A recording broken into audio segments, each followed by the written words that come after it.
अस्सलाम वालेकुम नाज़रीन, मैं हूं नज़ीर अशरफ और आप देख रहे हैं रिकाब यूट्यूब चैनल। आज हम आपको स्पेशल सैर कराने वाले हैं जन्नत की, दोज़ख की। जन्नत दिखाएंगे आपको, जन्नत में जाने का प्रोसेस क्या है, वहाँ पे जो है हूर कैसी है उनसे आपको मिलवाएंगे, वहाँ पे मेवे कैसे मिलते हैं, वहाँ के बहते हुए पानी कैसे है, दूध कैसा है, शहद कैसा है, वहाँ पे क्या क्या इंतजाम किया गया है, और मिलवाएंगे आपको दोज़ख से। मतलब आपको दोज़ख दिखाएंगे कि दोज़ख कैसा है, वहाँ की आग की तपिश कितनी है, कितना डिग्री सेल्सियस है, वहाँ पे फरिश्ते कैसे अजाब देते हैं, क्या क्या प्रोसेस है जन्नत जाने का, दोज़ख जाने का, क़यामत कैसी हो रही है, मतलब क़यामत कैसी होगी और क़यामत में क्या क्या प्रोसेस होंगे, मतलब हमारे नाम है अमाल कैसे किए जाएंगे वगैरह वगैरह। तो बने रहिए हमारे साथ, मैं आपको दिखाता हूँ कब्रिस्तान से लेकर के कब्रिस्तान से लेकर के जन्नत और दोज़ख की सैर तक। ये जो क्लिप आपने देखा इसमें जो है इस तरह के जल्दी जल्दी बोलने से और तेज आवाज में बोलने से हमारा इमोशन क्रिएट होता है। हम जो है मतलब सच हो या झूठ हो तो अलग चीज़ है, हम इंटरटेन करने लगते हैं। तो आजकल के मीडिया जो है वो इंटरटेनमेंट का काम तो बहुत अच्छे से सलीके से कर रही है, ठीक है। और इंटरटेन में आपको लॉजिक वाला जो माइंड है ना, लॉजिकल माइंड, उसको कहीं और रख देना पड़ता है। और मतलब जो कुछ कहा जा रहा है वो जो कुछ भी कहा जा रहा है उसको फौरी तौर पर मानना पड़ता है। जैसे हम कहानी पढ़ते हैं, नॉवेल पढ़ते हैं, तो जाहिर सी बात है उसमें तो हकीकत तो होती है वो, लेकिन उस हकीकत तक पहुँचने के लिए भी एक ज़हन चाहिए, एक शोर चाहिए। लेकिन अगर सामने से देखें तो झूठ है, फिक्शस बातें होती हैं। लेकिन हम क्यों जो है एक फिल्म को देखते हुए या नॉवेल पढ़ते हुए, कहानी पढ़ते हुए हम कभी रोने लगते हैं, कभी हंसने लगते हैं। तो क्या ये हमारी हंसी और हमारा ये रोना ये सब मजाक है, ये सब झूठ है? हमारे आंसू भी तो झूठ हो सकते हैं, है ना। असल में बात ये है कि यहाँ पे सारा खेल जो है ना वो डिस्कोर्स का होता है कि आप कैसा डिस्कोर्स क्रिएट कर रहे हैं, ठीक है। मतलब आप अगर कहानी लिख रहे हैं या फिल्म बना रहे हैं तो उसका डिस्कोर्स क्या है। उसी तरह से जैसे कोई फिल्म आती है तो उसमें एक्शंस, रोमांटिसिज्म, वो ऐसा ख्वाब देखता है जो थ्रिलर, तो ये भी एक तरह का डिस्कोर्स है। और मीडिया वाले भी इस तरह से डिस्कोर्स क्रिएट करते हैं कि समझे।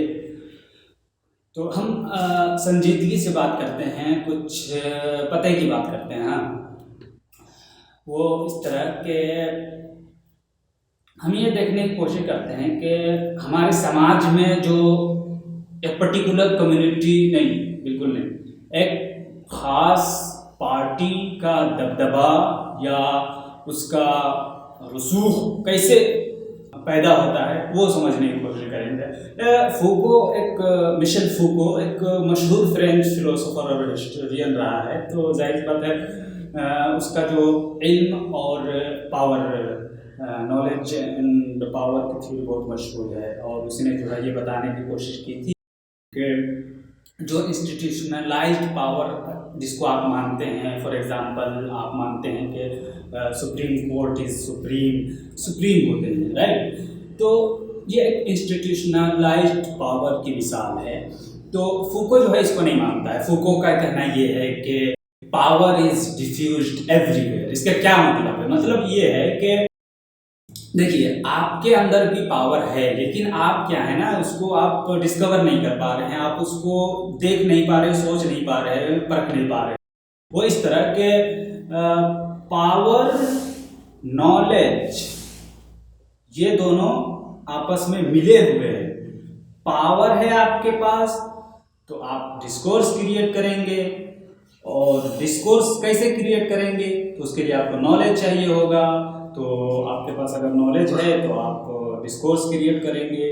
डिस्कोर्स, पावर, नॉलेज, इस तरह से साइकिल घूमती है। तो इसको थोड़ा सा प्रैक्टिकल बताते हैं, ठीक है। साइकोलॉजी एक सब्जेक्ट है, ब्रांच ऑफ स्टडीज़ का। तो साइकेट्रिस्ट एक सब्जेक्ट है, लिटरेचर भी एक सब्जेक्ट है। तो इस तरह से जितने भी ब्रांच है सबका अपना अपना डिस्कोर्स होता है। जैसे कि मान के चलें कि आपको इंसोम्निया हो गया है, आप साइकेट्रिस्ट के पास जाते हैं, तो या फिर मान के चलें किसी को मेंटली कोई आदमी डिस्टर्ब है, तो कौन डिसाइड करेगा कि वो मेंटली डिस्टर्ब है या पागल है वगैरह, तो जाहिर सी बात हो जाएगा एक साइकेट्रिस्ट के पास, और साइकेट्रिस्ट जो है उसके पास नॉलेज होता है, तो उस नॉलेज की बुनियाद पर वो एक डिस्कोर्स क्रिएट करेगा कि नहीं आपका फलां फलां फलां फलां सिम्टम्स हैं, इसी वजह से ये फलां बीमारी हो रही है, आप फलां फलां फलां दवाई खाएं आपको ठीक हो जाएगा, ये सारे सिम्टम्स जो हैं डिसअपियर हो जाएंगे। तो वो आदमी या उसके जो पेरेंट्स होगा वो तो बिलीव करेगा ना भाई कि वो पढ़ा लिखा इंसान है, तो इस तरह से पावर जो है वो ट्रांसफ़र हो गया एक साइकेट्रिस्ट से पेशेंट के पास, ठीक है।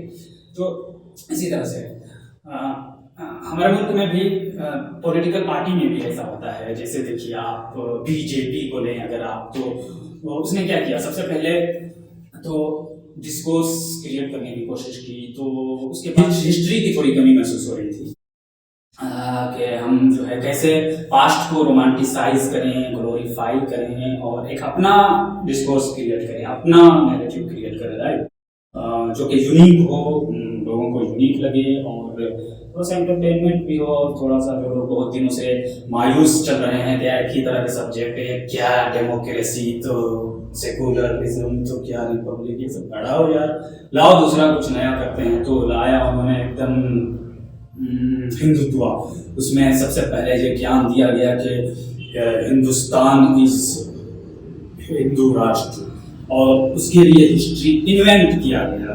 हिस्ट्री तारीख तो कुछ थे नहीं वैसे कि मतलब आप ये कहने के जैसे अभी कहा जाता है ना कि Harappan civilisation is now Hindu civilisation, और उसके लिए ज़बरदस्ती से इधर उधर से आर्गूमेंट लाए जाते हैं, मिसमैच करने की कोशिश की जाती है, और ये कहा जाता है कि नहीं हमारा हिंदुत्व तो पता नहीं 7,000 साल पहले से थी वगैरह वगैरह। और जो हमें टेक्स्ट बुक में जो बातें जिन बातें जो रिसर्च बेस्ड कंटेंट सारे जैसे आर्य वगैरह में लिखा है, ज़ाहिर बहुत रिसर्च बेस्ड चीज़ें होती हैं, लेकिन आउटसाइड में कंटेंट मिलता है, तो फिर नॉलेज अपनी तरफ से इन्वेंट किया जाता है, तो वो क्या होता है ना कि नया लगता है, कुछ नया तारीख में दी गई इतने सालों से जो मतलब छुपाए रखा है इन लोगों ने, मतलब इन लोगों ने मतलब कांग्रेस छुपाए रखा, देखो अरे हमें जो है हमारी तारीख ऐसी लगी है, और बीजेपी ने देखो अभी हमारे कल्चर के लिए, हमारे सभ्यता के लिए ये काम किया। और दूसरी बात ये है कि बीजेपी की खास बात ये है कि वो जो है इंटरटेनमेंट पे बहुत फोकस करती है, कि वो हमारे साइकोलॉजी से बहुत अच्छे तरह से खेल पाती है। जैसे वो कैसे हम बताते हैं कि रोज़ रोज़ नया कुछ करो, उसके लिए लगाया जाता है कि अगर आप बुजुर्ग आदमी हैं तो आप दीप जलाओ, अगर आप नौजवान हैं तो आप नारा लगाओ, और मुसलमानों में भी इस तरह है, ऐसा नहीं है जैसे मुसलमानों में है कि यार ये कांग्रेस क्या है, मतलब इतने सालों से एक्सप्लॉइट ही तो किया, और देखो बाबरी मस्जिद की चाबी किसने दी, तो राजीव गांधी के टाइम में दी, और खुद कांग्रेस इसकी क्रेडिट लेना चाहती है, वो खुलेआम नहीं लेकिन समझ गए ना वैसे। तो ये बात है, तो अभी जो है फॉर फ्रंट पे बीजेपी जो है वो आगे है कि वो फ्यूचर का सपना दिखाती है कि हिंदू राष्ट्र होगा जिसमें कोई इंसुलेटर नहीं होगा। इंसुलेटर सत्यानंद ने क्या नाम है, दयानंद सरस्वती ने यूज़ किया था इंसुलेटर का, तो सत्य प्रकाश जो किताब उसमें, तो इंसुलेटर का मतलब कि कोई भी क्रिश्चियन नहीं होगा, कोई भी मुस्लिम नहीं होगा, कोई भी रिलीजन को जो मानता होगा वो नहीं होंगे, एथिस्ट भी नहीं होंगे, तो वो हटाओ। तो ये फ्यूचर का सपना दिखाया जाता है।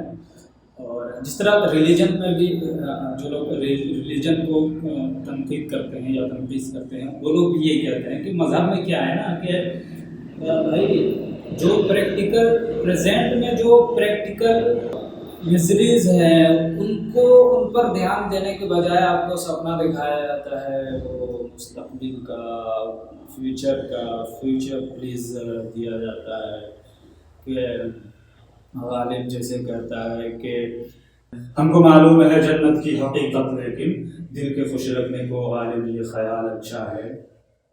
दूसरी बात ये कि आप ये देखें कि कांग्रेस जो है ना, ये चाहती भी नहीं है कि ग्राउंड लेवल पे काम किया जाए। अगर वो चाहती है तो उसके पास इंटरटेनमेंट के लिए, लोगों को इंगेज करने के लिए कुछ डिवाइस ली है, या वो पता नहीं क्या मसला है, वो डिवाइस यूज नहीं कर पाती। मतलब कि अगर आपको जो है एक नया डिस्कोर्स क्रिएट करना है, लाइमलाइट पे आना है, तो आपको नई जबान पैदा करनी पड़ेगी भाई, क्रिएट करनी पड़ेगी। आपको नया new way of style to engage people लेके आना पड़ेगा।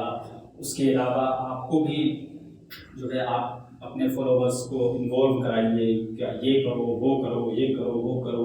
और जिस तरह से बीजेपी क्या करती है कि एक चीज़ जो है, जैसे फॉर एग्जांपल जामिया का वेबसाइट था, पुराना वेबसाइट था राइट, उसको क्या किया कि नए वेबसाइट में कन्वर्ट कर दिया, उसको कुछ दूसरी तरह से डिज़ाइन कर दिया, ओल्ड वाइन न्यू बॉटल कर दिया, और उसको अगर ऐसे रखा हुआ था तो उसको ऐसे रख दिया, तो लोगों को थोड़ा लगता है कुछ नया। तो ऐसा कुछ करती ही नहीं कांग्रेस, ठीक है। दूसरी बात कि राहुल गांधी साहब अगर जो कुछ कहते हैं तो ग्राउंड लेवल पे जो नेता है वो उसको इम्प्लीमेंट नहीं करता है, या लोगों को नहीं बताता है, या फिर वो भी रिलीजियसली एक तरह से इंक्लाइन टू बीजेपी कर सकते हैं, कुछ हो सकता है ऐसा कुछ, ठीक है, हमें लगता है। तो फूको ने जो नज़रिया दिया था ना, ये पावर नॉलेज वगैरह का, तो ये तो अप्लाई होगा तो उस वक्त जबकि सिटीजन्स जो है वो पढ़े लिखे हों तब ना। यहाँ पे तो गवर्नमेंट कभी ये बताने की कोशिश नहीं कि आपको जो बेसिक राइट्स मिला है, आपको जो फंडामेंटल राइट्स मिला है, वो स्टेट के खिलाफ मिला हुआ है। मतलब सिटीजन को ये भी पता नहीं है। और गवर्नमेंट जब चुनाव आता है तो उनको जो है उनके हुकूक या उनके जो ड्यूटीज़ हैं वो ड्यूटी भी उस वक्त याद दिलाते हैं जब उन्हें सूट करता है राइट। और जब चुनाव आता है तो गाड़ी वगैरह में प्रचार ये किया जाता है कि आपको कैसे वोट देना है। जबकि ये बताना चाहिए था कि मतलब स्टेट के खिलाफ आपको कॉन्स्टिट्यूशन क्या क्या हुकूक प्रोवाइड कराता है, और अगर आप उन तमाम चीज़ों से जूझ रहे हैं जो कॉन्स्टिट्यूशन ने आपको दिया है, तो आप क्या क्या कर सकते हैं। ये सारी चीज़ें गवर्नमेंट क्यों करे भाई, गवर्नमेंट का अपना जो आइडियोलॉजी है उसके खिलाफ जाएगा, जाहिर सी बात है।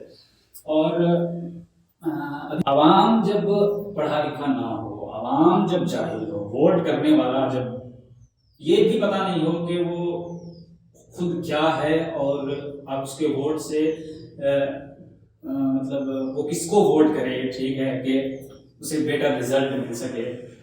तो सवाल तो डेमोक्रेसी पे उठता है कि क्या डेमोक्रेसी सही है। इंडिया में डेमोक्रेसी सक्सेसफुल रहा है या होगा, सवाल तो ये भी बनता है।